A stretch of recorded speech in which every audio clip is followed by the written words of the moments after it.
चलिए स्टार्ट करते हैं ना क्लास। कल अपन ने क्या किया था? ग्रहों की दृष्टियां हाँ, ग्रहों की तय कहा दृष्टिया, जाता है। हाउस से हाउस काउंटिंग, है ना। समझ में आ गया ना? किसी को कोई प्रॉब्लम तो नहीं है? चलिए आज अपन कुछ और बेसिक चीजें जानते हैं ना। एक दो दिन और लगेगा बेसिक में, फिर उसके बाद अपन कृष्णमूर्ति पे आ जाएंगे, ठीक है। मतलब कृष्णमूर्ति जी का जो मेन बेसिक है, फिर उस पे आ जाएंगे। ये एक्चुअल में क्या है, वैदिक का बेसिक है जो कि जानना बहुत ही आवश्यक होता है।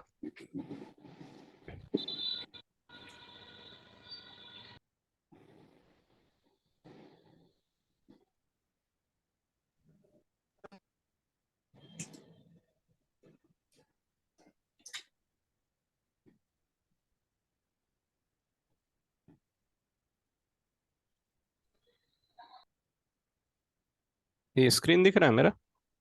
Yes sir. चलिए कुछ आज और एक दो तीन चीजें बेसिक पढ़ते हैं ना, जिनकी जरूरत हमें पड़ेगी ही पड़ेगी, ठीक है।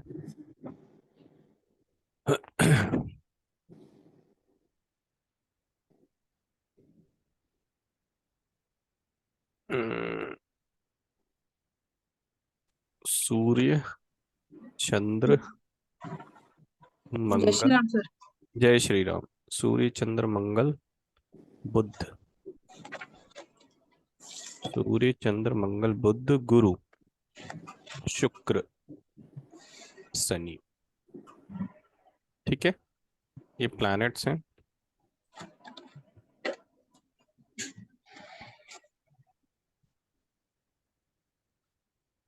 अब आपने एक चीज सुनी होगी, उच्च का ग्रह। ठीक है, तो कौन सा प्लैनेट किस राशि में उच्च का होता है, ये आपको पता है? जी सर। सूर्य किस राशि में उच्च का होता है? सर मेष हाँ जी। मेष राशि। कौन सी राशि? मेष। एरिस में सर। ठीक है। Aries sir. चंद्रमा किस में होता है उच्च का? टॉरस। टॉरस। टॉरस। और मंगल? मंगल आपका मंगल सर, मंगल कैंसर। कैंसर में कर्क में होता है। बुध किस में होता है? नीच होता है वो तो। वृश्चिक राशि में नीच का। गुरु किस राशि, नहीं अभी उच्च का पूछ रहा हूँ, गुरु किस राशि में उच्च का होता है? कैंसर। गुरु कैंसर। कैंसर। शुक्र किस राशि में उच्च का होता है? आइसिस। शनि किस राशि में उच्च का होता है? लिब्रा। भेटगोल लिब्रा। Sorry, Libra. क्लियर है ना? सूर्य यस जो सर। होता है वो मेष राशि में उच्च का होता है। उच्च का मतलब होता है कि वो अपने फल सबसे अच्छे से देगा। ठीक है। चंद्रमा किस में होता है? वृषभ राशि, टॉरस में होता है। मंगल किस में होता है? 10 नंबर की राशि। 10 नंबर की राशि क्या कहलाती है? मकर राशि से। मकर। मकर राशि। ठीक है। 11 नंबर कुंभ होती है। 10 और 11 किसका लॉर्ड होता है? उसका लॉर्ड कौन होता है 10 और 11 का? सैटर्न। सैटर्न। ठीक है। फिर ये है मरकरी, बुध। बुध किस राशि में उच्च का होता है? खुद कन्या राशि में सर। ये किसकी राशि है? 6 नंबर खुद की है सर उसकी। बुध की है। 3 और 6 नंबर किसकी होती है? बुध की होती है। खुद के। ठीक है। 3 और 6 नंबर जो है वो बुध की राशि है। जुपिटर किस राशि में उच्च का होता है? कर्क राशि में। ठीक है, कर्क मीन्स कैंसर। वीनस किसकी राशि में उच्च का होता है? 12 नंबर, मतलब पाइसेस। ठीक है। सैटर्न किस राशि में उच्च का होता है? तुला राशि या लिब्रा। ठीक है। अब देखिए फिर आता है नीच का। नीच का मतलब फल क्या देगा? कम देगा। ठीक है। 1 में 6 जोड़ेंगे कितना आएगा? 7 सर। हाँ जी। 7 7 सर। 2 में 6 जोड़ेंगे कितना आएगा? 8। 8। 6 में 6 जोड़ेंगे कितना आएगा? 12 4 में 6 जोड़ेंगे क्या आएगा? 10 10। +6 का रिलेशन होता है। ठीक है। क्लियर है? जी सर। ठीक है। अब यहाँ पे क्या आएगा? 7 में 6 जोड़ेंगे क्या आएगा? 11 सर। सॉरी, नहीं हाँ नहीं। जी। नहीं सर, 7 में 7 6। में 6 जोड़ेंगे तो क्या आएगा? ये +6 का फॉर्मूला समझ में आ गया आपको? शॉर्ट जी ट्रिक सर। बताया याद रखने के लिए, है ना। सर तो एक शॉर्ट ट्रिक बताया कि अब कभी आप पेयरिंग भूल जाएं तो। ठीक है। 7 और 6 कितने होते? 13। राशियां तो Zero 12 ही होती है ना, हाँ, क्रॉस जी कर सर। गया ना 1। ठीक है, ये कुछ याद रखने के लिए ट्रिक्स हैं। ठीक, क्लियर है? जी सर। यहाँ पे कितना आएगा 6, यहाँ पे कितना आएगा 4। ठीक है, क्लियर है? देखिए yes sir. कुछ याद रखने के तरीके हैं। सूर्य जो है उच्च का मेष राशि में होता है, नीच तुला में होता है। इसका जस्ट ऑपोजिट सैटर्न होता है, देखिए। जी ठीक है, ये कोरिलेशन इसलिए बता रहे हैं क्योंकि बहुत सारे डाटा है हमारे पास, तो हमें याद होना चाहिए। कभी हम कंफ्यूज हो तो क्रॉस चेक करने के लिए हमारे पास कुछ होना चाहिए। हमने देखा सूर्य जो है मेष राशि में उच्च का है और तुला राशि में नीच का है, इसका जस्ट ऑपोजिट सैटर्न होता है। क्लियर हो गया? अब देखिए मंगल, मंगल 10 और 4 है, इसका जस्ट ऑपोजिट आपको गुरु दिखेगा, ये देखिए। जी ठीक है, गुरु 4 नंबर की राशि में उच्च का होता है और 10 नंबर में नीच का होता है, इसका जस्ट ऑपोजिट मार्स होता है। क्लियर है? ये चीज समझ में आया?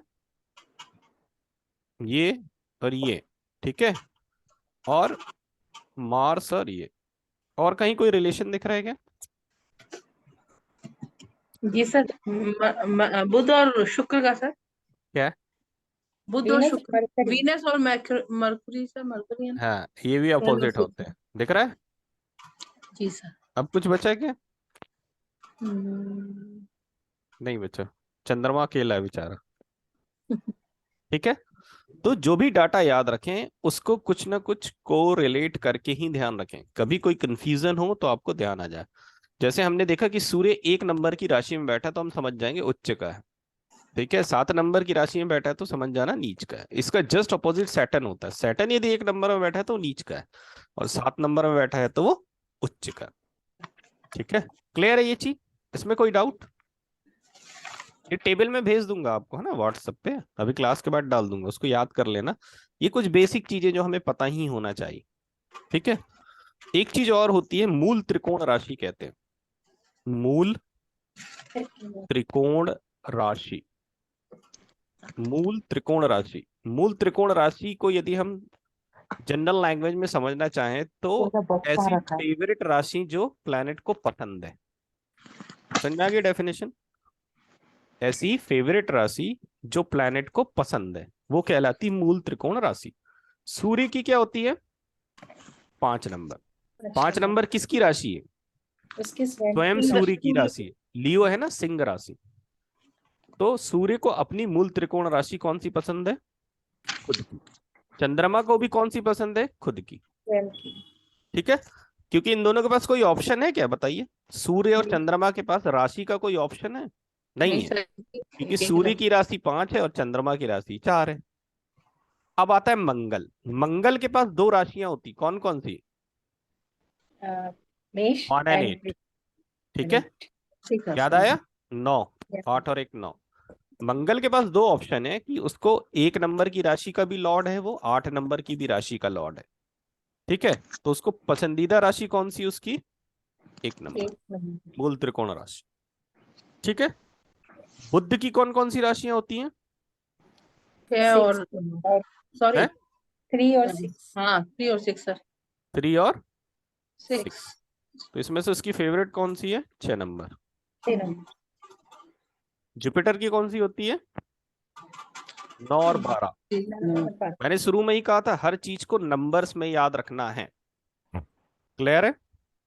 तो जुपिटर की फेवरेट राशि कौन सी है? 9 नंबर 9 नंबर। 9 12। ठीक है, वीनस की 9। कौन कौन सी राशि होती है? टॉरस एंड लिब्रा हाँ, 2 और 2, 7 सर।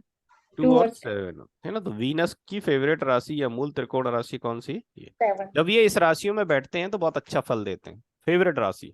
ठीक है, सैटर्न की कौन कौन सी राशि होती है भाई?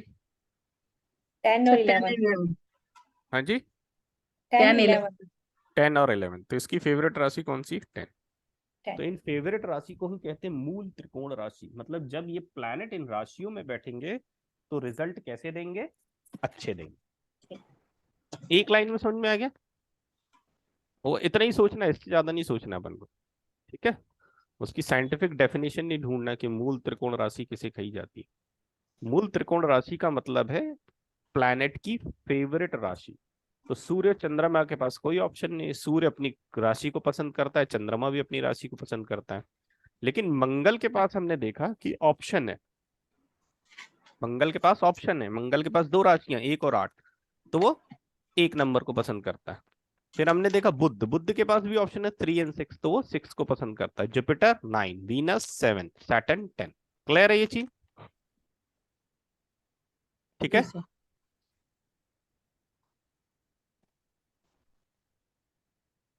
ये बेसिक आपको याद रखना है, ये सब बेसिक दे रहा हूं मैं, ठीक है।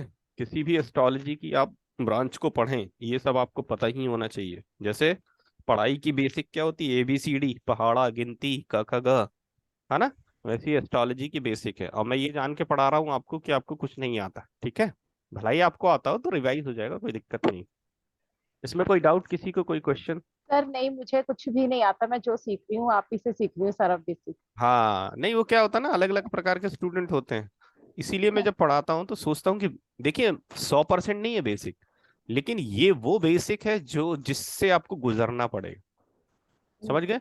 4 रास्ते छोड़ सकते हैं आप, लेकिन एक रास्ता ऐसा होगा जहां से गुजरना पड़ेगा। तो ये सारी टर्मिनोलॉजी आपको मिलना ही मिलनी है, उच्च की, नीच की, मूल त्रिकोण, है ना। तो ये चीज क्लियर हो गई। Yes sir. इनकी डिग्रीज भी होती हैं कि सन कितने डिग्री पर उच्च का होगा, कितने डिग्री पर नीच का होगा। ये सारी चीजें मैं आपको अभी दे दूंगा टेबल में, है ना, उससे पढ़ लीजिएगा। मैंने आपको एक बेसिक आइडिया दे दिया, ठीक है, वो टेबल में शेयर कर दूंगा। क्लियर है? कोई डाउट? चलिए, वेरी गुड। आप लोग डाउट नहीं करते तो क्लास जल्दी जल्दी बढ़ती। अब क्या है टॉपिक? अब कुछ और शब्द हैं जिसको मैं बताता हूँ आपको। देखिए ये टेबल है ना, ये मैं आपको अभी व्हाट्सएप पे डाल दूंगा, टेबल दिखा देता हूँ मैं। ये लिखा है सूर्य, एग्जॉल्टेड, डेबिलिटेटेड। एग्जॉल्टेड मतलब उच्च का। ये लिखना एरीज 1 नंबर। देखिए नंबर लिखना और नाम लिखना, नंबर लिखना बहुत आसान होता है और उस नंबर को याद करना भी आसान होगा। क्यों? क्योंकि कुंडली में नंबर लिखे रहते हैं, राशि के नाम नहीं लिखे रहते, ठीक है। अब आपने देखा कि सूर्य जो है वो 1 नंबर की राशि में तो बैठा है, लेकिन 10 डिग्री पे बैठा है, तो वो सबसे बेस्ट है उच्च का। क्लियर है?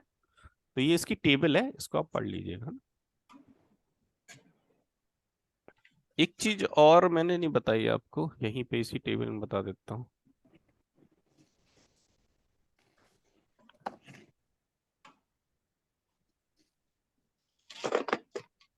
इसकी भी टेबल में डाल दूंगा, है ना, लेकिन ये थोड़ा सा समझ लीजिए। क्या है, कोई कुछ बता देता है ना तो हमारे दिमाग में सेट हो जाता है। शत्रु राशि, शत्रु राशि, सॉरी, शत्रु प्लैनेट्स, ग्रह, राशि नहीं। देखिए फ्रेंडशिप आपको पता ना हो चल जाएगा, लेकिन एनिमिटी पता होना बहुत जरूरी। क्लियर है? ठीक है, दुश्मन का पता होना आवश्यक है। दोस्त कोई नुकसान आपको नहीं पहुंचाएगा, इसलिए आप दोस्त का ध्यान भी ना रखें तो कोई दिक्कत नहीं, लेकिन एनिमिटी पता होना बहुत जरूरी है। क्लियर है? तो सूर्य जो प्लैनेट है वो किसको शत्रु मानता है? सूर्य का तो सबसे बड़ा शत्रु कौन है? कथाओं में तो सुना होगा आपने, शनि। है? शनि सर। ये तो फिक्स है। तो चुप शनि का सबसे बड़ा शत्रु कौन होगा? चुप। तो सन है। सन। ये चीज तो आपको देखिए याद हो गई। मैंने बताया ना, फ्रेंडशिप याद हो ना हो, लेकिन एनिमिटी याद होना बहुत ही जरूरी है। ठीक है, तो हमने देखा कि सूर्य का सबसे परम शत्रु कौन है? सैटर्न। अभी आपने देखा होगा, ये देखो, एक साथ परम शत्रु उल्टा। भाई तू जहां उच्च का होगा वहां मैं नीच का होऊंगा, जहां तू नीच का होगा वहां मैं उच्च का हूं। परम शत्रु कहते हैं, ठीक है। परम शत्रु क्यों? बाप बेटे हैं ना ये, Yes. पिता पुत्र हैं। चलिए, कथाओं के अनुसार चंद्रमा, कोई बता सकता है चंद्रमा? चंद्रमा का शत्रु कौन है? सर कोई नहीं, चंद्रमा। हाँ, चंद्रमा एक ऐसा प्लेनेट है मेरे शब्द को पकड़ना। चंद्रमा एक ऐसा प्लैनेट है जो किसी भी ग्रह को शत्रु नहीं मानता है। समझ में आया?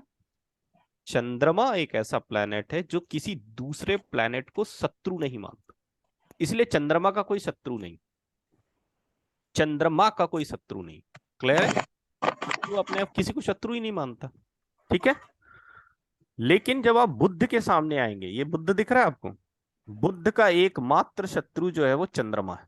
समझ में आ गई मेरी बात? क्लियर है?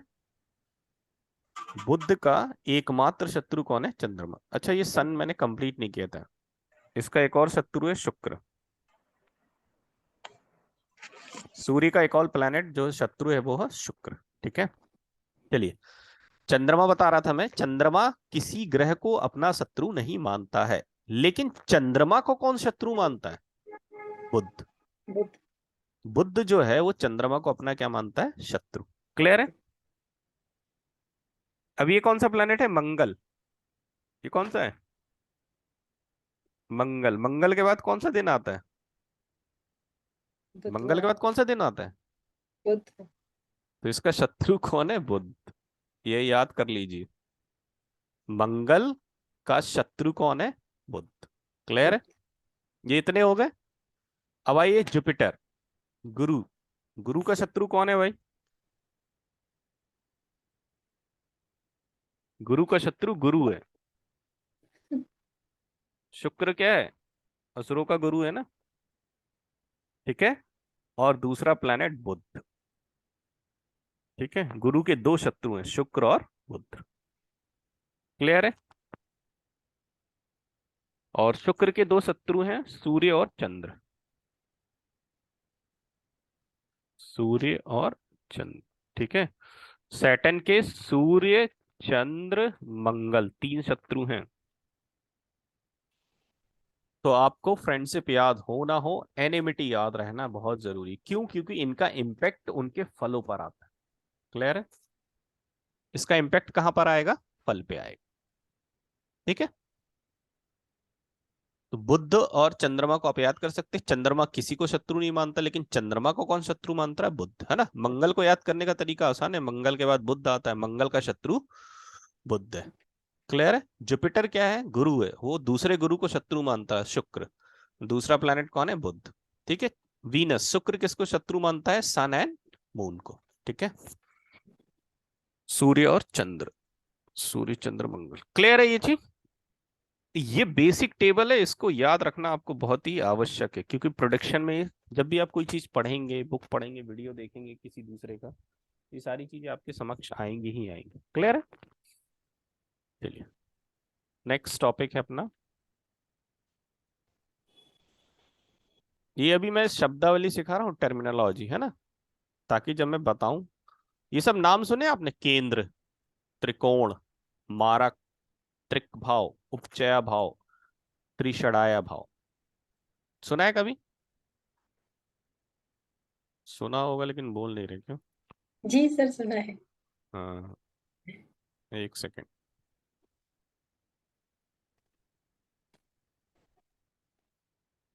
ये वाली टेबल है ना, जो आप वीडियो से आप अपनी कॉपी में जरूर बना के रखेंगे, कॉपी के बैक साइड में बना के रखना, बहुत जरूरत पड़ती है इसकी। ठीक है, पीडीएफ तो मैं डाल दूंगा।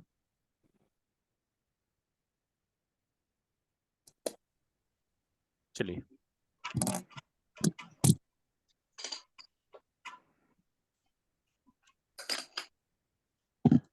अभी मैं इससे इसलिए पढ़ा रहा हूँ क्योंकि ये बेसिक पढ़ा रहा हूँ ना, वरना अपन को साउथ इंडियन चार्ट बनाना पड़ेगा।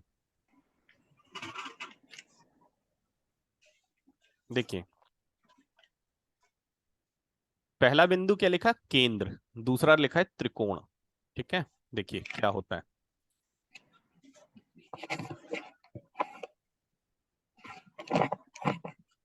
ये केंद्र कहलाते हैं।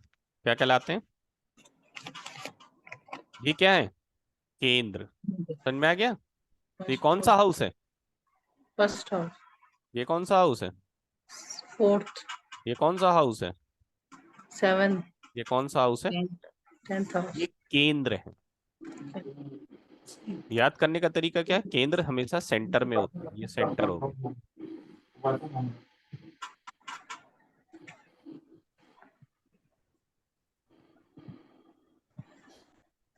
मैंने कहा था मेरे फोन से खींच ले, देखो सुनता नहीं लेकिन।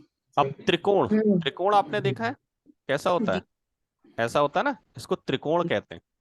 तो त्रिकोण बना दीजिए। देखो मैं त्रिकोण बना रहा हूं,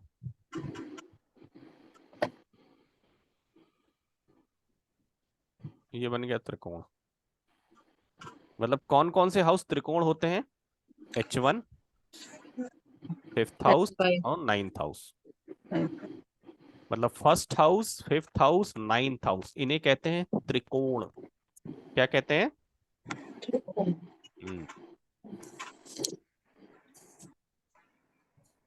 दे आर कॉल्ड त्रिकोण। पिछली त्रिकोण बार और ये हाँ स्किप जी, हो गया था। क्या चीज? पिछली बार ये रिकॉर्डिंग स्किप हो गई थी। अच्छा अच्छा, हाँ रिकॉर्डिंग नहीं हो हाँ, पाई। रिकॉर्डिंग भूल गए थे ना मैं करना। हम्म, हाँ वो इसलिए तो मैं शुरू से ही डाल देता हूँ रिकॉर्डिंग। चलिए, केंद्र और त्रिकोण में क्या कॉमन दिख रहा है, कोई बता सकता है मेरे को? Sir sir first first house house. 1। First house, लग्न। देखिए H1 दिख रहा है। फर्स्ट हाउस जो है वो केंद्र भी है और क्या है? कौन भी त्रिकोण। है? फर्स्ट हाउस केंद्र भी है, त्रिकोण भी है। सबसे शुभ स्थान माने जाते हैं ये। क्या माने जाते हैं? शुभ स्थान। ध्यान रखिए, केंद्र और त्रिकोण को सबसे शुभ स्थान कहा गया। एक को लक्ष्मी कहा गया, एक को विष्णु कहा गया। केंद्र का लॉर्ड जब त्रिकोण में चला जाता है तो धनयोग बन जाता है, बाहर से उठ के अंदर चला गया। ठीक है, इसीलिए इसको ध्यान रखना, केंद्र और त्रिकोण बहुत ही शुभ स्थान माने गए हैं। जितने प्लेनेट आपके केंद्र में होंगे उतना ही वैदिक एस्ट्रोलॉजी के हिसाब से क्या होगा, कुंडली अच्छी मानी जाएगी। ठीक है, चलिए नेक्स्ट पॉइंट क्या है? नेक्स्ट है मारक, है ना? मारक, मारक स्थान कौन कौन सा होता है? Second house and 7th house. Second house और 7th हाउस, है ना? यहाँ लिख देता हूँ। मारक बहुत सिंपल है, आगे पढ़ेंगे बाधक भी होते हैं, है ना? जब लॉन्जिविटी पढ़ेंगे तो वहां पे आएगा। मारक स्थान जो होता है वो सेकेंड हाउस होता है, और मतलब ये स्थान को और ये स्थान को क्या माना गया है? मारक। नेक्स्ट, नेक्स्ट क्या है? त्रिक भाव। त्रिक भाव किसे कहते हैं? 6, 8, 12 को कहते हैं। ठीक है, 6, 8, 12, ये 6 ये भाव के नाम है ना, राशियों के नहीं है, ध्यान रखना। 6, 8 और ये 12, इनको क्या कहते हैं? त्रिक स्थान। त्रिक मतलब होता है बुराई। क्या होता है? त्रिक स्थान। 6, ध्यान रखना, H लिख रहा हूं मतलब हाउस बोल रहा हूं, राशि नहीं बोल रहा हूं मैं। ये राशियां नहीं है, हाउसेस हैं, ध्यान रखें आप। छठा भाव, 8वां भाव और 12वें भाव को त्रिक स्थान कहते हैं, इन्हें बुरा स्थान माना गया। ठीक है, जब आप बीमारी पढ़ेंगे तो कौन सा हाउस आएगा? 6th house. ठीक है, जब आप अस्पताल पढ़ेंगे तो कौन सा हाउस आएगा? 12th house. जब आप कष्ट और पीड़ा की बात करेंगे तो कौन सा आएगा? 8th house. इसलिए वैदिक एस्ट्रोलॉजी में 6, 8 और 12 को त्रिक स्थान माना गया। क्लियर हो गया? मारक और त्रिक। ठीक है, ये सब मैं शब्दावली सिखा रहा हूँ, है ना? जितना आप परिचित रहेंगे उतना अच्छा। त्रिक भाव हो गया, एक होता उपचय भाव, एक होता त्रिषडाय भाव। देखिए, इसकी ज्यादा जरूरत आपको नहीं पड़ेगी, ये वैदिक में पड़ती है, केपी में नहीं पड़ेगी, फिर भी जान लीजिए। तीसरा घर, छठा घर, 10वां घर और ये 12वां घर, ये घर हैं, हाउसेस हैं, इन्हें उपचय भाव कहते हैं। इन भाव की एक खास बात होती है, जैसे जैसे आपकी उम्र बढ़ेगी, जैसे जैसे आपका समय बढ़ेगा, इन हाउसेस में बैठे हुए प्लैनेट के फलों में वृद्धि होती है। क्या होती है? वृद्धि होती है। बस एक लाइन का कॉन्सेप्ट है इसका। ठीक है, तीसरा घर, छठा घर, 10वां घर और 11वें घर में यदि कोई प्लैनेट बैठा है तो जैसे जैसे समय आपका बढ़ेगा वैसे वैसे इन चीजों में क्या होगी? ग्रोथ होने लगती है। सिंपल एक लाइन। क्लियर है? त्रिषडाय भाव जो होता है, थर्ड हाउस होता है, सिक्स्थ हाउस होता है, 11th हाउस होता है। इसमें और इसमें दोनों में ग्रोथ होती है। इसमें भी ग्रोथ होगी समय के साथ, इसमें भी समय के साथ ग्रोथ होगी। लेकिन इसमें जब ग्रोथ होती है तो इसमें पर्सनल लॉस होता है। ठीक है, मटेरियलिस्टिक ग्रोथ होती है त्रिषडाया भावों में। त्रिषडाया भाव ऐसे भाव हैं जिनमें मटेरियलिस्टिक ग्रोथ होती है। ठीक है, मटेरियलिस्टिक समझ गए? जैसे मान लीजिए आपका हस्बैंड बहुत बड़ा बिजनेसमैन है, वो आपको बहुत पैसे कमा के दे रहा है, लेकिन वो आपके साथ नहीं रह पा रहा। क्यों? क्योंकि उसको मीटिंग करने विदेश जाना है, दूसरे स्टेट्स जाना है। तो मटेरियलिस्टिक ग्रोथ हुई आपकी कि आपको हस्बैंड से बहुत पैसा मिल रहा है लेकिन उसका साथ नहीं मिल रहा। समझ में? मटेरियलिस्टिक ग्रोथ हो रही है लेकिन पर्सनल नुकसान होता है उसमें। जैसे राजनेता है, मटेरियलिस्टिक ग्रोथ होगी, इनकम हो रही, सब हो रहा है, लेकिन वो घर में नहीं बैठ पाते, तो पारिवारिक मतलब पर्सनल लॉस होता है इनमें। ठीक है, ये मेजर डिफरेंस है उपचया भाव और त्रिषडाया भाव। क्लियर? कोई क्वेश्चन है तो पूछ लीजिए, नहीं तो मैं आगे बढ़ू।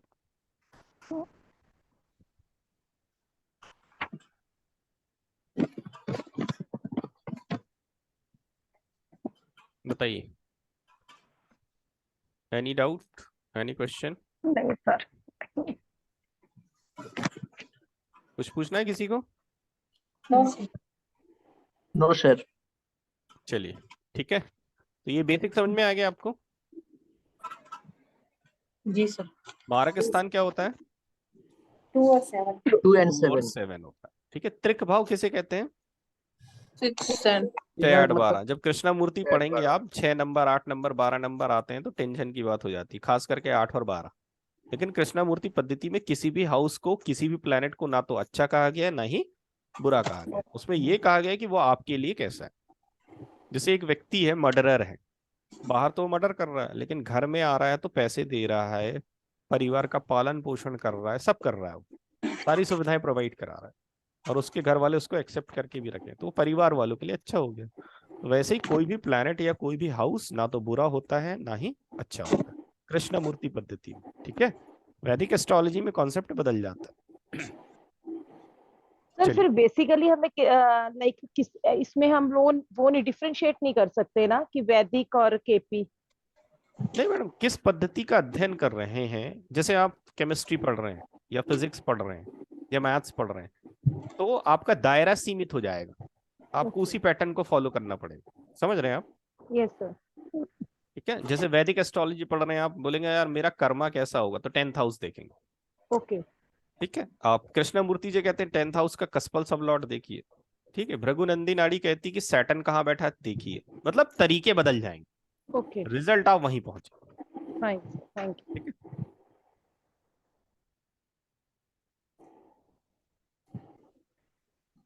चलिए, बहुत तेजी से समझ रहे हैं तो आपके चैप्टर भी तेजी से क्लियर होंगे। ठीक है, नेक्स्ट क्या है, ये हो गया है,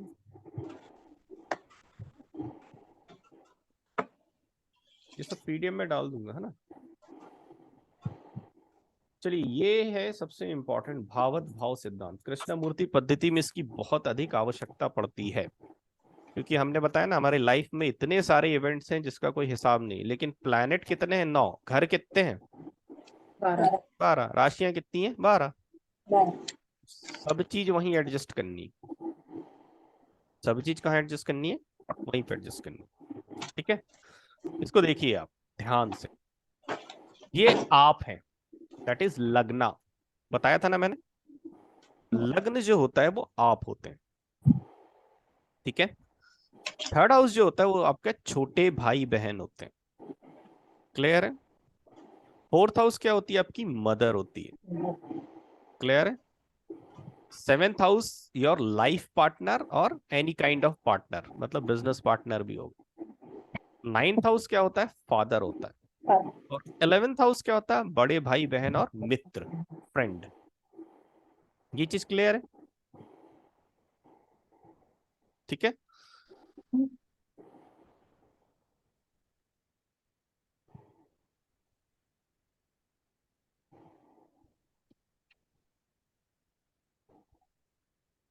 उसको मैं डाल दूंगा, देख लीजिएगा ना, मैं 2 चार्ट बना रहा हूँ, ठीक है। बहुत अच्छे से समझिएगा, ये कृष्णमूर्ति पद्धति के लिए बहुत ही आवश्यक है। ना समझ में आए? हाँ सर एक क्वेश्चन था, बोलिए। जैसे वैदिक में लग्न देख के आपके बारे में बताया जाता है पूरा, मतलब आप कैसे हैं वो सब, इसमें केपी में भी बता सकते हैं? हाँ, फर्स्ट हाउस का कस्पल सबलॉट क्या सिग्निफाई कर रहा है, आप बता सकते हैं। अच्छा, सर कस्पल सबलॉर्ड या कस्पल सबलॉर्ड का नक्षत्र लॉर्ड? नहीं, प्लैनेट्स क्वालिटी बताना तो प्लैनेट पकड़ना पड़ेगा। अच्छा, और नक्षत्र लॉर्ड क्या बताएगा उसका? नक्षत्र और बताया ना, रिजल्ट बताता है।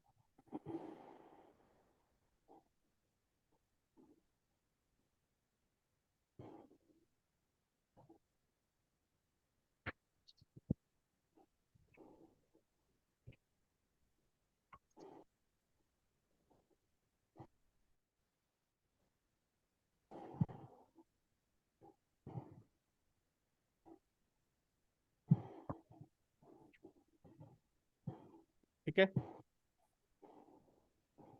ये यहाँ पे क्या है, पार्टनर, पार्टनर लाइफ पार्टनर समझ लें, जो भी है, ठीक है। अब देखिए, ये जो सेकंड हाउस है इसको कहते हैं आपका धन भाव। क्या कहते हैं? धन्यवाद। धन भाव, दैट इज सेकंड हाउस, है ना। अभी मैं जो नंबर लिख रहा हूँ ये हाउसेस हैं, ध्यान रखिएगा, है ना, राशियां नहीं है ना।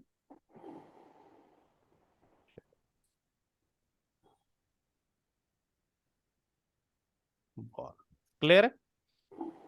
हम्म, अच्छा, धन से स्टार्ट नहीं करते, धन से स्टार्ट नहीं करते।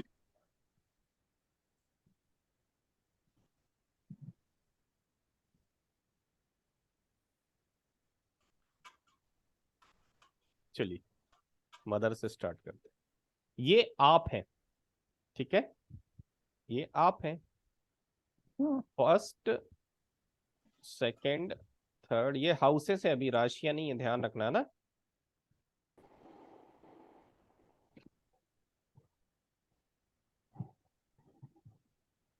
दे आर हाउसेस, ठीक है। ये क्या लिखे हैं? हाउसेस लिखे हैं ना, ताकि आपको काउंटिंग करने में दिक्कत ना हो। देखिए, आपका छोटा भाई कौन सा हाउस है? थर्ड। कहां से है? आपसे है। कहां से है? आपसे तीसरा घर। देखिए 1 2 3, आपसे तीसरा घर क्या बताएगा? आपके छोटे भाई बहन बताएगा। क्लियर है? Yes. अब मैंने आपसे क्वेश्चन किया कि आपके छोटे मामा जी को कहां से देखेंगे? तो सबसे पहले मामा जी कौन होते हैं? हमारी माँ के भाई होते हैं। देखिए भावार्थ भाव सिद्धांत समझा रहा हूं मैं आपको। 6 sir. मैंने कहा कि आपका छोटा भाई बहन आपसे तीसरे घर से देखा जाता है। अब मैंने क्वेश्चन किया कि आपके मामा जी को देखना है तो कहां से देखेंगे? तो मामा जी होते कौन है? माँ का छोटा भाई। तो यहां से काउंटिंग करेंगे 1 2 3, मतलब ये किसका घर है? मामा जी का घर। और ये मामा जी कैसे हैं? माँ से छोटे हैं। ये माता जी के तो भाई हैं, लेकिन माता से क्या है? छोटे हैं। तो आपके छोटे मामा हैं। ठीक है, भावार्थ भाव सिद्धांत समझ में आया ना? भाव से भाव की काउंटिंग, हाउस से हाउस की काउंटिंग, इसलिए मैंने आपको काउंटिंग सिखाई थी। क्लियर है? ठीक है, ये समझ में आया Okay, कि नहीं sir. आया? आ गया सर। आ गया सर। पिता का भाई कहां से देखेंगे? पिता से 9 तीसरा से घर, 11th हाउस। है ना। 11. पिता से 1 2 3, तो ये पिताजी के भाई हैं, मतलब छोटे चाचा हैं आपके। कौन है ये? सर आपकी आवाज कम आ रही है। अच्छा, माइक्रोफोन हट गया हो। चलिए अभी माँ पे ही 11th रहते हैं। मैंने बोला माँ के बड़े भाई बताइए कहाँ से देखें, मतलब आपके बड़े मामा कहाँ से देखें? छोटे मामा समझ में आ गया आपको? बड़े मामा। तो सबसे पहले बड़े मामा को डिकोड करिए। बड़ा मामा मतलब माता का बड़ा भाई। पहले आप अपने चार्ट में देखिए, आपका बड़ा भाई कहाँ है? कौन सा घर है? 11th house. 11 हाउस। क्रमांक Second house. सेकंड हाँ हाउस। जी, है सेकंड हाउस होगा। 11th house sir. नहीं, बड़ा भाई, बड़ा भाई। हाँ 11th हाउस। 11 आपका बड़ा भाई कौन है? आपसे 11 11th हाउस। अब मैंने पूछा कि माता जी के बड़े भाई, या मैंने पूछ लिया आपसे आपके Second बाबा second house, मामा को कहाँ से second देखेंगे? Second second house. house, sir. 11 तो यहां वहां से से गिनती 11 करेंगे 11। मैंने गिनती का भी शॉर्टकट सिखाया था, ये 7 नंबर आ गया। जी। देखिए 1 2 3 4 5 6 7 8 9 10 11, ये यहाँ पे पहुंच जाएंगे बड़े मामा। Second house. ये आपके बड़े मामा जी, मैटरनल अंकल। समझ में आ रहा भावत भाव सिद्धांत? उन्हीं चीजों को भाव से कन्वर्ट कर ले, लेकिन बेस आप होंगे। बेस चार्ट क्या होगा आपका? रिलेशनशिप इसलिए बता रहा हूं ताकि आपको पहले समझ में आ जाए, ठीक है? आपका मित्र कौन सा है? 11th house. हाँ जी, 11th। 11th house sir. ठीक है। अब आपको पता करना है कि आपके बच्चे के मित्र कहीं गड़बड़ तो नहीं है। कैसे चेक करेंगे? बच्चा ये है आपका, ये है ना Third बच्चा house, sir. House. Third house sir. Third house. देखिए बच्चा ये होता है आपका, ठीक है? 5th house sir. आपकी संतान ये है। अभी ज्यादा डीप में नहीं जाना, पहली संतान, दूसरी Third house. संतान, चौथी संतान, है ना? अभी भावत भाव सिद्धांत को समझना है अपन। अब आपको आपको अपनी कुंडली से पता करना है कि मेरे बच्चे के फ्रेंड्स कैसे हैं, उसका सर्कल खराब तो नहीं है। तो आपने देखा कि मित्र जो होते हैं वो 11वां घर होता है, ठीक है? लेकिन हमें किसके मित्र देखना है? हमारे बच्चे के। तो हमारा बच्चा कहाँ है? ये है। Fifth house. यहां से 11वें घर की काउंटिंग कर लीजिए। 1 2 3 4 5 6 7 8 9 10 11, ये हैं आपके बच्चे के मित्र। Third house. समझ में आ गई मेरी बात? समझ में आ रहा है भावत भाव सिद्धांत? जी सर। Relationship sir. से बहुत अच्छा समझ में आता है, इसलिए मैंने इसको रिलेशनशिप में कन्वर्ट कर दिया। क्लियर? क्लियर हो गया। बहुत बड़ा फॉर्मूला है भावत भाव सिद्धांत, क्योंकि मैं बताया ना 12 घर 9 प्लैनेट, पूरी जिंदगी का हिसाब हमें उसी से मांगना है। किससे? इन 12 घरों से मांगना है। कहाँ कहाँ क्या क्या सेट करें, कितनी चीजें आप याद करेंगे? मैं बता दूं, मामा 6वां घर होता है, छोटा मामा। अब बड़ा मामा कौन सा होता है? ये वाला। तो आपको याद ही नहीं होगा, इसलिए भावत भाव सिद्धांत बनाया गया। भाव से भाव की काउंटिंग, ठीक है? देखिए अब आते हैं धन पर। ये वो धन है जो आपका बैंक बैलेंस है। कौन सा धन? अभी हाउस के सिग्निफिकेटर पढ़ेंगे, भावत भाव सिद्धांत के लिए मैं बेसिक बता रहा हूं, ठीक है? ये वो धन है जो बैंक बैलेंस है आपका। तो आपका धन कौन सा हाउस है आपसे? Second house. सेकंड। अब मैं बोलूं कि आपको अपनी माँ के धन के बारे में पता करना है, तो कैसे पता करेंगे? माँ से सेकंड हाउस। Second house. माँ से सेकंड हाउस कौन सा हो गया? 5th house sir. फिफ्थ। ठीक है, माँ का सबसे बड़ा धन यहाँ बैठा, देखो बच्चा, ठीक है? क्लियर है? जी सर। पति का धन कौन सा होगा बताइए? पति का धन कौन सा हाउस होगा? यह है पति, 8th हाउस। यह है पति देव।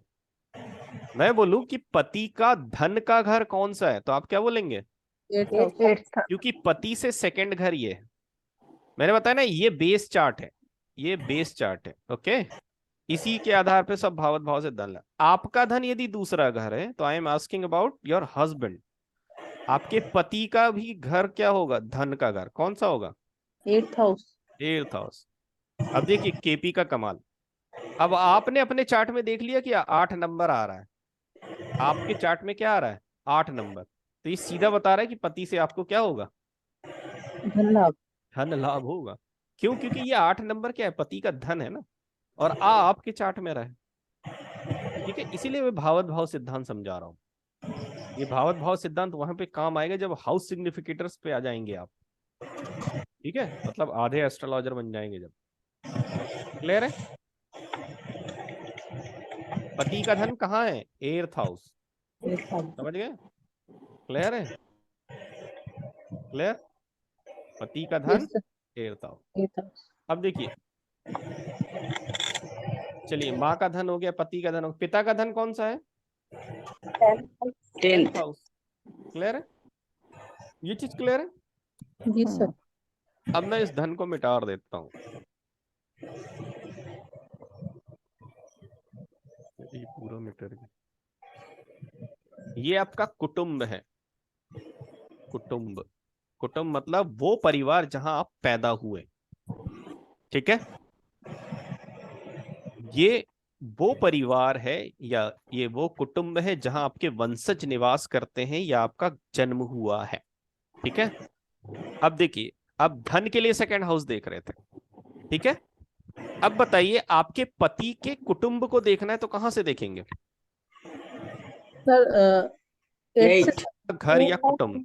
8 जी, 8th house, से 8 से 8 दूसरा स्थान सर, 8th house, 9th ठीक है। हाउस वाला सर, सॉरी 8th हाउस। नहीं नहीं, पति से दूसरा देखना है ना मैडम। हाँ 8th तो हाउस ये सर। 7th हाउस है, ये हाँ 8th 8th हाउस। हाउस जी। भाई आपका कुटुंब या परिवार क्या है? आपका सेकंड हाउस है ना।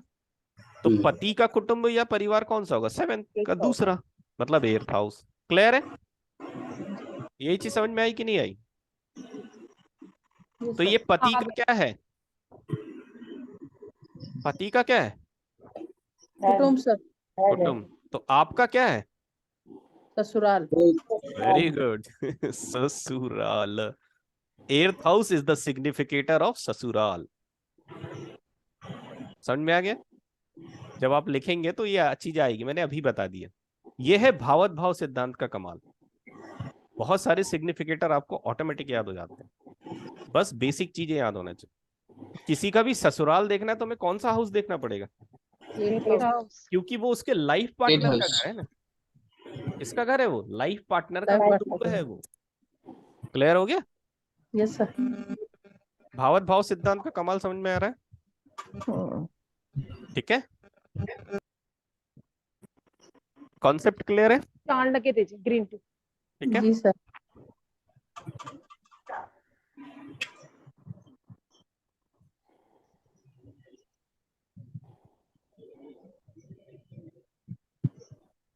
पिता का कुटुंब कौन सा होगा? 6 10th ये हाउस सेकंड, यहाँ से सेकंड, 6th ये है पिता भाई। सर, 10th हाउस हुआ ना। ये है 10th ना हाउस पिता। होगा। पिता का सेकंड हाउस उसका कुटुंब 10th होगा। हाउस। पिता का सेकंड हाउस उसका धन होगा। क्लियर है? ये समझ में आ रहा है कैसे कोरिलेशन अपनाते हैं? ठीक है, कृष्णमूर्ति जब आप आगे सिग्निफिकेटर पढ़ेंगे ना तो बहुत सारे सिग्निफिकेटर हो जाते हैं, ऐसे ही जोड़ा जाता है इन सिग्निफिकेटर्स को आपस में। ठीक है, जब आपको ये भावत भाव सिद्धांत दिमाग में सेट हो जाएगा तो आप आसानी से पढ़ सकते हैं। ठीक है, क्लियर है? Yes sir.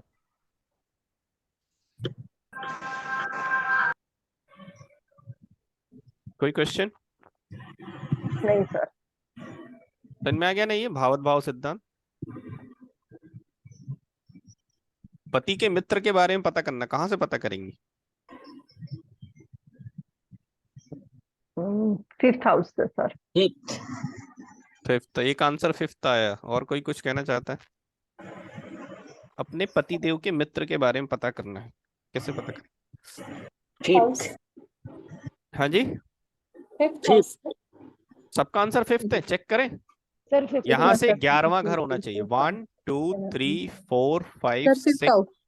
7 8 9 10 11, fifth house. पति के मित्र के बारे में देखना है तो हमें कहाँ से देखना पड़ेगा? 5th house, समझ में आ गया ना मेरी बात? 11th। ठीक है, चलिए।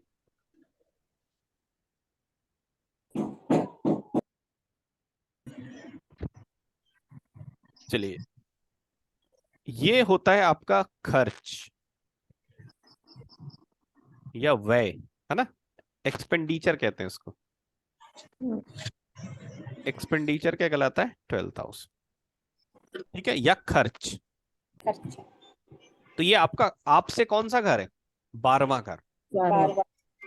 इसको ऐसा ध्यान रखना है, हमसे जस्ट पहले वाला घर 12वां घर होता है। ये पहले है ना, क्योंकि काउंटिंग की डायरेक्शन मैंने आपको बताई थी, ये है। ठीक है, काउंटिंग की डायरेक्शन बताई थी ना, ये है। ठीक है, और नंबरिंग की भी डायरेक्शन ये। तो ये आपसे पहले का घर हो गया या आपसे 12वां घर हो गया। तो समझने के दोनों तरीके। आपसे 12वां घर आपका एक्सपेंडिचर है। ठीक है, क्लियर है? या आपसे 12वां घर जो है वो खर्च है। तो मैंने पूछा कि पतिदेव के खर्च के बारे में पता करना है, तो कैसे पता करेंगे? Six house. हाउस का घर पहले 12वां घर, तो गिनती गिनने की जरूरत नहीं, इससे जस्ट पहला घर पहले। है ना, उसी गिनने का की पहले। आवश्यकता नहीं है। तो ये 6th हाउस क्या कहलाएगा? पति का वे वे भाव। पति का व्यय भाव। अब मैं पति हटा देता हूँ ना, पति पति बहुत हो गया। थोड़ा सा इवेंट रिलेटेड चीजें लिखता हूँ ना, तो आपको क्या होगा, उससे फायदा भी होगा।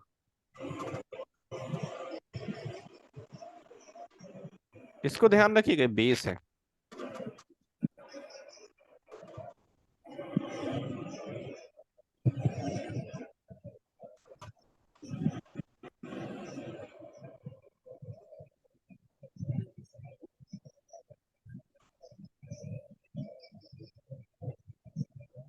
सेवेंथ हाउस हमेशा क्या होता है? पार्टनर का होता है। किसका होता है? पार्टनर का, या आपका ओपोनेंट।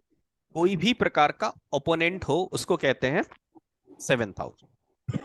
लाइफ पार्टनर भी क्या है? आपका ओपोनेंट है, रोज आपको उसका सामना करना है। ठीक है, बिजनेस पार्टनर भी क्या है? आपका ओपोनेंट है। ठीक है, तो किसी भी प्रकार का व्यक्ति या किसी भी प्रकार का ओपोनेंट जो होता है हमेशा कहां से देखा जाता है? Seventh house. ठीक है, मान लीजिए आप एक दुकान चलाते हैं। क्या चलाते हैं? दुकान। ठीक है, तो आपके यहाँ क्या आएगा? एक कस्टमर आएगा। तो ये आप है, दुकान आपकी है ना, और ये कस्टमर है। तो ये कस्टमर कौन सा हाउस बन जाएगा आपके लिए? ये आपका ओपोनेंट है, सेवेंथ हाउस बन जाएगा। देखिए सिग्निफिकेटर ला रहा हूं अब, है ना, माता पिता से अब सिग्निफिकेटर पे आइए। तो ये आप हैं और ये आपका कस्टमर है, ये आप हैं और ये आपका कस्टमर है। ठीक है, ये आप हैं और ये आपका क्या है? कस्टमर है। तो ये आपको फायदा कब देगा? जब ये खर्च करेगा ना, मतलब जब वो आपकी दुकान से कुछ परचेस करेगा तभी तो आपको मुनाफा होगा ना भाई। ये परचेस करेगा तो ये क्या करेगा? खर्च करेगा। क्या करेगा? तो ये कौन से हाउस को यूज करेगा? कस्टमर का 12वां घर। समझ गए? 6 हाउस। मतलब हाँ, आपकी कुंडली में कौन सा नंबर आना जरूरी है? 6। तभी आपको क्या होगा? पहला समझ में आ गई मेरी बात? हम्म। इसका कॉन्सेप्ट समझ में आ गया ना? ये बहुत सारे इवेंट सर आप एक पढ़ेंगे बार ना। बता दो फिर से, एक बार फिर से हाँ समझा मैं दो। बता रहा हूँ, जब भी आप इवेंट्स करेंगे ना तो ये चीज बहुत आएगी। देखो, मैंने एक एग्जांपल लिया कि आप एक दुकान चलाते हैं। क्या चलाते हैं आप? दुकान। भाई दुकान चलाएंगे तो आपकी दुकान चलेगी कैसी? जब आपकी दुकान में कस्टमर आएंगे ना, और कस्टमर आके साड़ी देख के चले गए तो भी आपकी दुकान नहीं चलेगी। जब वो साड़ी खरीद के ले जाएगा तभी तो आपकी दुकान चलेगी ना भाई। तो दुकान मतलब आप हो गए, और क्लाइंट क्या हो गया? आपका ओपोनेंट हो गया। ओपोनेंट। तो ये आप है और ये आपका क्लाइंट है कुंडली में। ठीक है, ये क्लाइंट तो आया आपकी दुकान में, पूरी साड़ियां देख डाली उसने, 100 ठैया खरीदी, कछु नहीं तो कोई मतलब नहीं। लेकिन इसने एक साड़ी खरीद ली तो इसने एक्सपेंड किया, ये ना एक्सपेंड 12th हाउस। तो इसने कौन से घर को यूज किया? 6 हाउस। अपने 12th हाउस को, अपने 12th हाउस। ये क्लाइंट की बात कर रहा हूं मैं। जी सर। तो ये इसका 12th है, लेकिन आपका क्या है? आपका क्या है? 6th house. हमारा मतलब जब आपकी कुंडली में क्या नंबर आएगा? 6 नंबर आएगा, तब आपको क्या होगा? लाभ होगा। लाभ होगा। क्यों लाभ होगा? क्योंकि आपके अपोनेंट ने अपने 12th हाउस को यूज किया। ये इसका 12th हाउस है। कौन सा हाउस है ये? 12th है। भावत भाव सिद्धांत यही है। समझ में आ गई बात? ये सर। इस क्लाइंट ने अपने 12th हाउस को यूज किया, तो ये 12th हाउस इसका है, आपका तो 6 है ना। मतलब आपकी कुंडली में कौन सा नंबर आना चाहिए लाभ के लिए? 6 नंबर। क्लियर हुआ? Yes sir. ये है भावत भाव सिद्धांत का यूज। जब आप सिग्निफिकेशन पे आते हैं या सिग्निफिकेटर्स पे, वो अभी अपन लिखेंगे, क्योंकि मैं ये समझा रहा हूं तो मैंने आपको बता दिया। ठीक है, ठीक है। जैसे हम लाभ की बात करते हैं तो केपी में 3 नंबर जहां पे भी आएंगे, 2, 6, 11, आपको क्या होगा? लाभ। लाभ। 2 से लाभ क्यों होगा? यहां देखिए, यहां मैंने लिखाया था, ये कौन सा घर है? धन है ना ये आपका। ये क्या है, धन है ना सेकंड, जी सर। इसीलिए इसको सबसे पहले रखा गया। 6 नंबर क्यों लाभ है? क्योंकि पैसे को आप तो पैदा नहीं करेंगे ना, आप कुछ ऐसा करेंगे कि आपको कोई पैसा देगा। समझ में आ रही मेरी बात? मजदूरी करेंगे तो पैसा मिलेगा, नौकरी करेंगे तो पैसा मिलेगा, लेकिन कोई सामने वाला देगा आपको। तो ये है ना आपके सामने वाला, मैंने अभी बताया अपोनेंट। जब अपोनेंट खर्च करेगा, जैसे हम सरकारी नौकरी कर रहे हैं तो ये सरकार हो गई, जब सरकार आपको तनख्वाह देगी तब आपको लाभ होगा। मतलब वो सरकार जब खर्च करेगी, आपका अपोनेंट खर्च करेगा, इसलिए यहाँ पे 6 नंबर आता है। और 11 नंबर होता है डिजायर का नंबर। तो जब भी हमारी कुंडली में जब 2, 6, 11 बहुत सारे प्लैनेट दें, तो ये मान लीजिए आपको पैसे का हमेशा लाभ होता रहेगा। ये है भावत भाव सिद्धांत का कॉन्सेप्ट, जिसको मैंने सिग्निफिकेशन से जोड़ के भी बता दिया आप। ठीक है, जब आप पढ़ते जाएंगे तो धीरे धीरे वो चीज आती जाएगी, तो वहां पे आपको समझ में आ जाए। ये चीज समझ में आई कि नहीं आई? अभी ठीक है। ठीक है, जी सर। एक बस मैं एग्जांपल करा देता हूँ, उसके बाद क्लास खत्म करेंगे, क्योंकि ज्यादा हो जाएगा ना तो समझ में नहीं आएगा।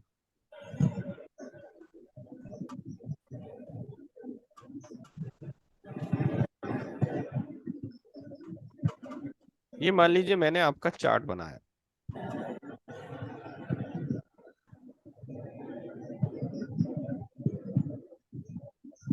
मान लीजिए मैंने आपका चार्ट बना दिया।